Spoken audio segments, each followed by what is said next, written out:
আজকে নবান্ন, শুভ নবান্ন। সবাই কেমন আছেন? আমরা তো ভালোই আছি। এই যে আমি পূজা সেরে তারপরে রেডি হয়ে গেছি।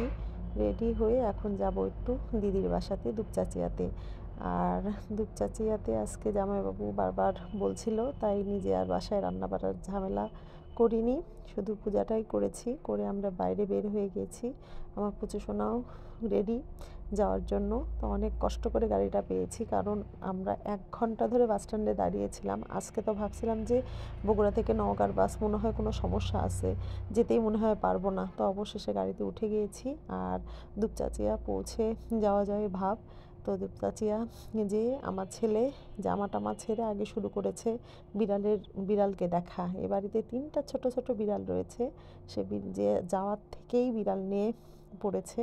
এই যে বিড়াল বারবার হচ্ছে ওর ভয়ে টেবিলের নিচে চেয়ারের উপর বসে আছে, আর ওই তো বিড়াল বিড়াল করেই শেষ। আর এদিকে আমার দিদি রান্না তুলে দিয়েছে, কারণ দুপচাচিয়ার এদিকে কেউ নবান্নর দিন দুপুরবেলা হচ্ছে ভাত খায় না, সবাই লুচি পুরি এগুলো খায়, আর রান্না হয় রাতে। তো ওর জন্যই বিকালবেলা রান্না তুলে দিয়েছে। ওর মাছ ভাজা হচ্ছে আর আমি দাঁড়িয়ে রয়েছে। আমার ছেলে তো যেখানেই যাবে, বাইরে তো ঘোরাফেরা তার লাগবেই, সে ঘোরাফেরা করে চলে এসেছে। আর এদিকে পাতাকপির ঘন্ট হবে মাছের মাথা দিয়ে, যেহেতু নবান্নতে মাছ খাওয়াটাই চল রয়েছে। তো মাছের মাথা দিয়ে হচ্ছে পাতাকপির ঘন্ট আর মাটির চুলাতে রান্না। দেখতেও যেমন ভালো লাগে, তারপর খেতেও কিন্তু মজা। মাটির চুলার রান্না অনেক দিন ওই বাড়িতে গেলেও এখন মাটির চুলার রান্না খাওয়া হয় না, কারণ মা এখন গ্যাসে রান্না করে।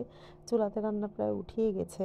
কিন্তু এদিকে দিদি হচ্ছে মাটির চুলাতে রান্না করছে, দেখেও ভালো লাগছে। আবার আমি ভাবছি যে একটু ভিডিও করে নিই, কারণ ভিডিও করা হয়নি। তার জন্যই দাঁড়িয়ে থেকে রান্না দেখছি আর ভিডিও করছি। আর এদিকে হবে হচ্ছে মাছের মাথা দিয়ে মুগের ডাল।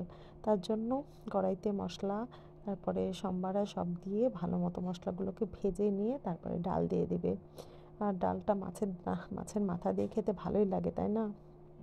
আমার তো খুব পছন্দ। এদিকে ডাল হয়ে গেছে, এখন হবে হচ্ছে শাকও হয়ে গেছে। আর এই টাইমে আমি একটু বাইরে পাশে ঘুরতে গিয়েছিলাম, তো আর মাছের ঝোল রান্নার ভিডিও করতে পারিনি।